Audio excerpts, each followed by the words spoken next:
Hello and welcome to the FSXTout channel. Today we'll be reviewing the Rockwell Messerschmitt X-31. Our flight test today will be conducted at Nellis Air Force Base. Let's fly.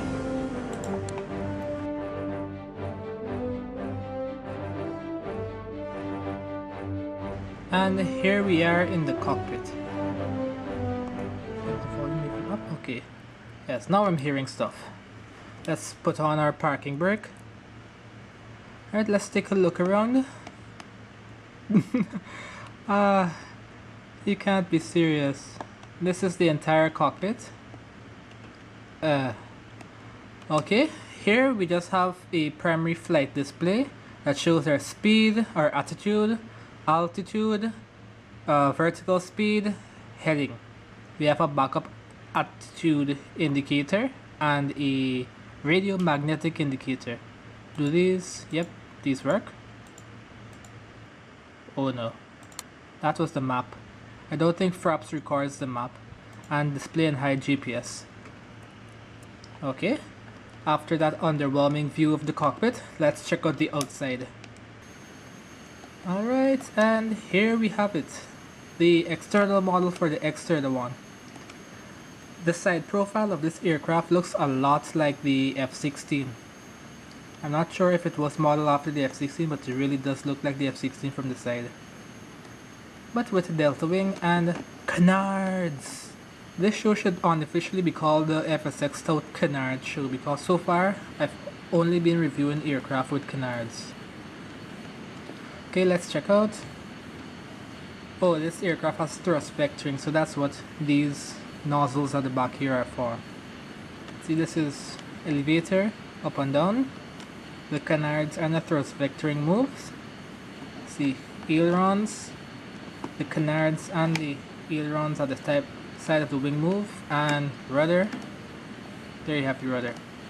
Because this aircraft only has one engine, there's no thrust vectoring for the roll axis. Okay, this aircraft does not come with any other views. Oops. Let's go back to cockpit. Let's check to see if they have any other panels. Shift 1. Oh, that's a 2D panel. See? Okay, I'm in the cockpit view and there's no 2D panel, so I have to press 1 and that's it. Disappointing. Go back to virtual cockpit. Shift 2, GPS. Shift 3, radio. Shift 4, autopilot. That looks as if it came from the Learjet. Actually, this autopilot panel and this primary flight display looks as if it came from the Learjet. Radio, okay. Shift 4 was the autopilot. Shift 5, okay, there's no shift 5. Alright, let's check out. Okay, so it does have speed brakes. It does have flaps. Okay, I read the readme of this aircraft and it says that when you press the wing fold button, you get a drag chute. So let's check that out. Wing fold.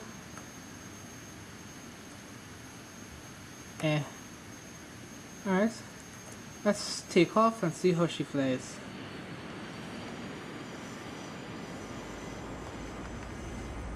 Let's put down some flaps. 80 knots. Full back whenever you're ready. Okay, we're airborne. 230 knots and brake. Oh, come on.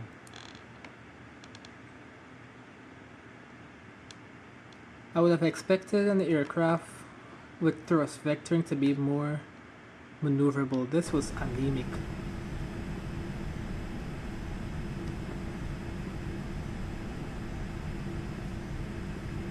Let's open up the speed brakes. Slow down to 250.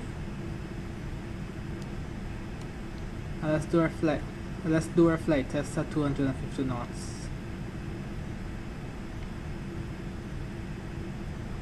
$260, 250. Alright, here we go.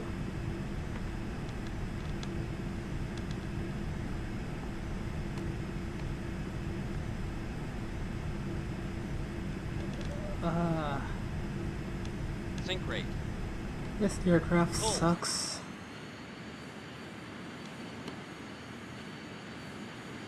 The roll rate is anemic. It has the canards and the ailerons move for the roll rate, and it's still not cutting it.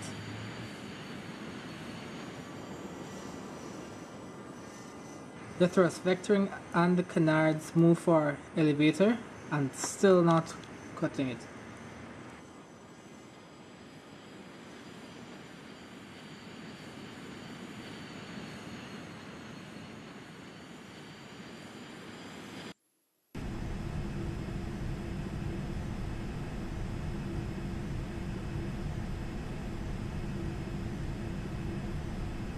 Sink rate. Pull up. Pull up. Okay, so the canards and the thrust vectoring, they do work for the roll rate. I'm pulling 5 Gs at 300 knots. Pull up. Pull up. Sink rate. Okay, you guys did not see that.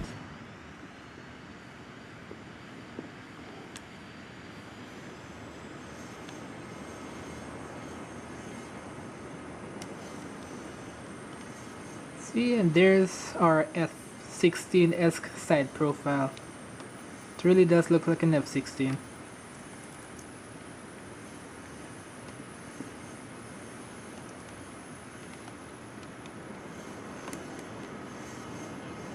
This roll rate is horrible. Did I mention that before?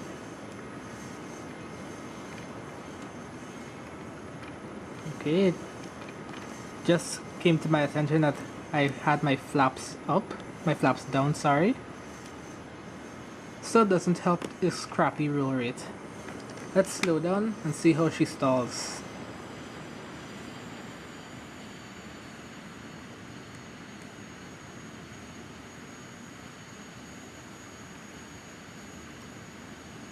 $200 knots.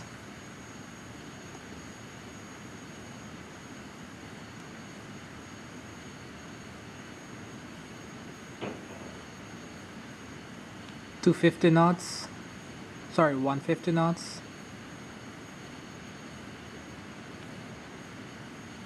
$140 knots.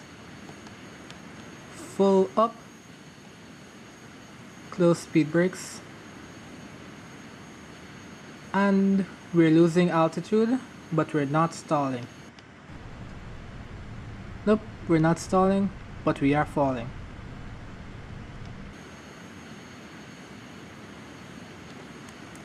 Let's put it into a nose down attitude.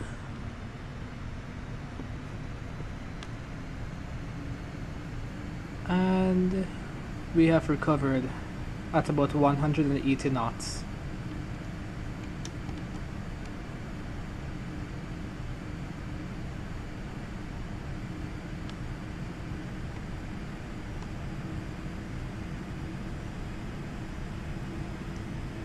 Thrust vectoring and the canards should make this aircraft very responsive on the pitch axis, but it really doesn't.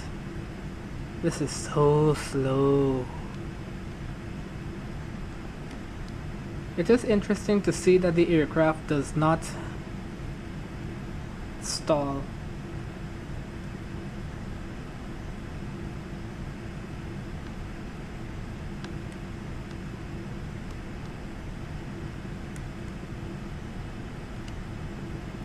Okay, let's check out our ATC interactions. Then let's land at Nellis.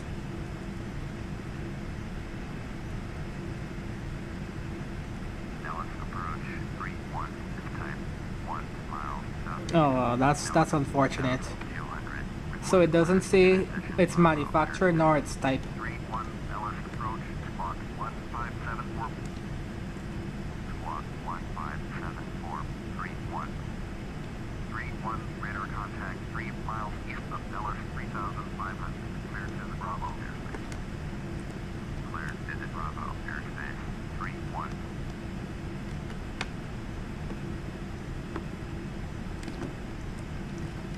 Okay, let's make our left turn to final and land at Nellis.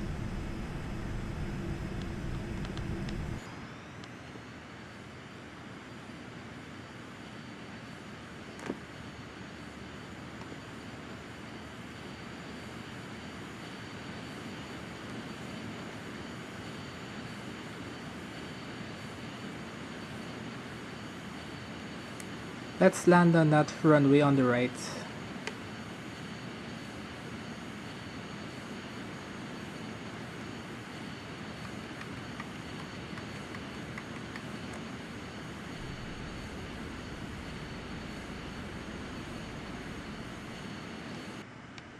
Pull up. Sink rate. Sink rate. Sink rate. Sink rate. Sink rate.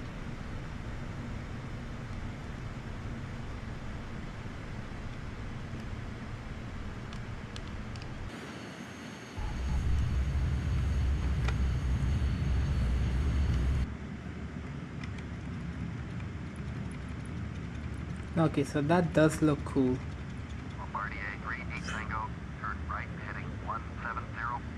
As I was saying, hey, come on.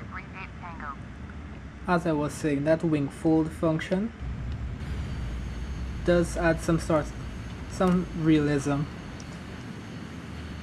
I wish that wing fold function was paired with the speed brakes, but calibrated in such a way that drag chute would only open when the aircraft is on the ground. So you can have the speed brakes open in the air and the drag chute would not open in the air.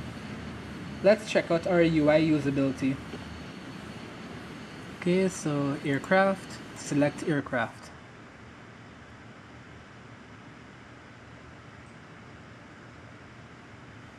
Here we have the Rockwell Messerschmitt Rockwell X-31.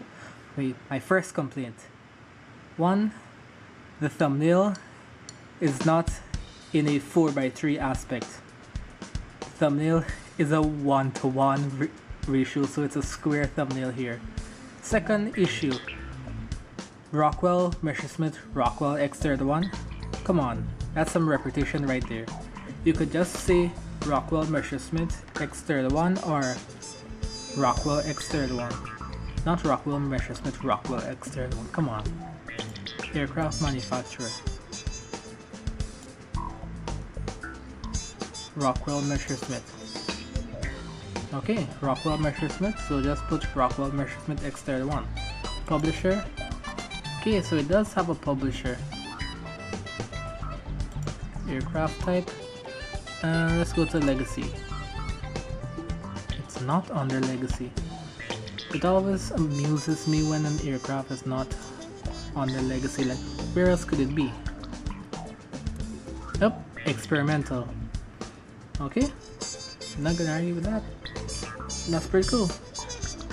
Now let's check out the final grade for the Rockwell Messerschmitt Rockwell X-31. Let's go. This aircraft's cockpit was a fail.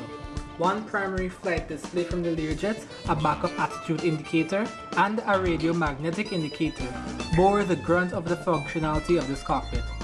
3 points for accuracy, 3 points for working gauges, 8 points for the autopilot, and 3 points for the 2D cockpit. So far, the model accuracy is a winning trait of the aircraft I review. 10 points for accurate control surfaces and animations. Realistic texture gets 8 because it could have used more grunge. And by grunge, I mean shading. The ATC interaction was poor. 0 points for this section. 0 points for checklists and references because there were none. For UI usability, 1 point for the thumbnail because the thumbnail was a 1:1 format. 2 points for having aircraft manufacturer, publisher, aircraft type, and details listed. Here is the combined score for the Rockwell X-31 by Captain I. Diatmo and Captain G. Kuan. For a thrust vectoring demonstrator, the flight characteristics were poor. The thrust vectoring should have made this FSX rendition more responsive on the pitch authority, but it didn't. The roll rate was also anemic. One redeeming quality of the X-31 was its stall-proof nature. At very low speeds, it would just drop with its nose up and no stall warning. You can then nose the aircraft over or increase throttle to 180 knots to recover it. Just like the X-29, I doubt I'll be keeping this aircraft after I'm finished with this review. And that was the review of the Rockwell X-31. Do you think I judged it harshly? Do you think I should have included something else in the video? Let me know in the comment section down below. Aircraft to review and editing tips are also welcome in the comments. Thanks for watching. Bye.